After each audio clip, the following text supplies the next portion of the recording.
All right, class is number 47, page 297. I've been going back and forth about a couple different ways to explain this.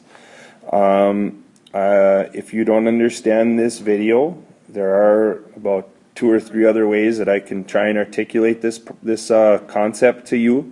So just ask the question when you get to class, and we can take a look at number 47 another way. But maybe this video helps you.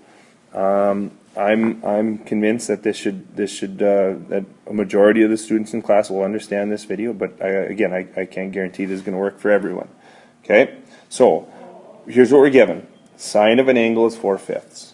If I draw my unit circle, okay, where is that? Well, again, I chose a unit circle to draw because in a unit circle, sine of an angle just equals y.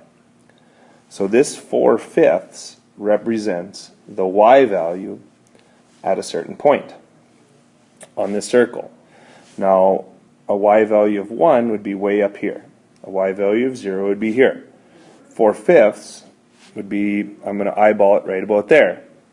Now, I don't know if I'm in the first quadrant or the second quadrant for this problem. It doesn't say. It just says I have an angle that has a y value of 4/5. 4/5 I eyeballed to be right here, so that could be a point right here. It could be a point right here. Okay, both of these, if I eyeballed correctly, would have the y value of 4/5 and some x value. This would have a negative x value and a y value of 4/5.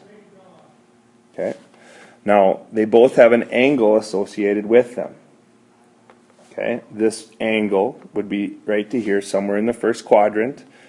I know this angle because I know a little bit more about trig than you guys, and we're going to figure out how to find this angle later. But for the concept of this problem, the only thing you need to know right now is that this angle is about 53 degrees. You don't need to solve it, not 530, 53 degrees. You don't need to know how to solve it yet to understand this problem. We're going to learn how to solve it later, but I'll just tell you this is about 53 degrees. And this angle over here is about 127 degrees. Okay, again, I know how to solve these. We're going to teach you how to solve these later. For the concept of this problem, you don't need to know how I got these numbers. You just need to kind of look at these numbers and see if you can find a relationship. Because, again, I don't know which angle they gave us. I just know it's one of these two.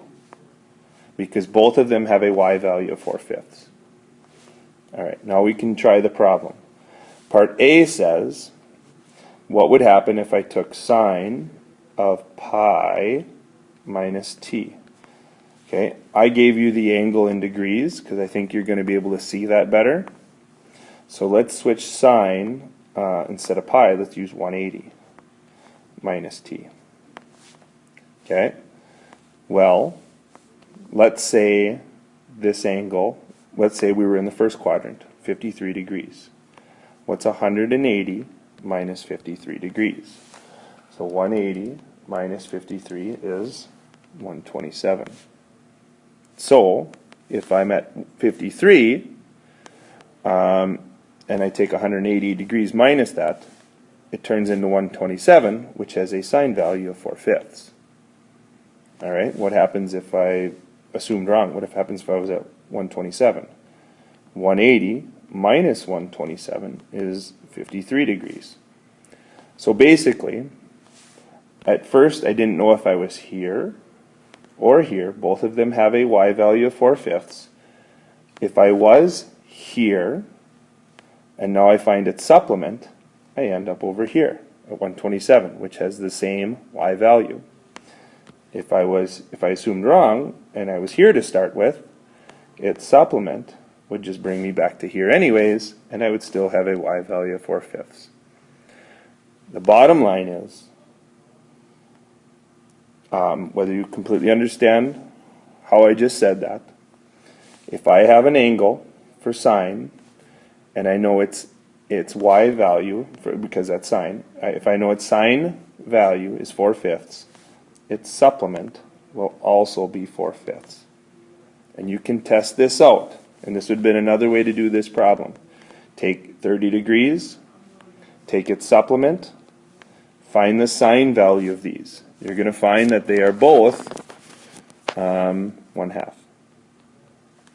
Okay, what are two other angles on our sheet that are supplements?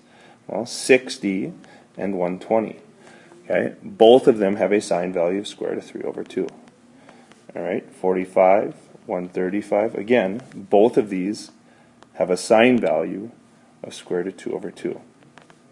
Okay, so that's all this problem is trying to show you, is that if you know the y value of an angle, the sine value of that angle, the supplement of that angle will be exactly the same thing.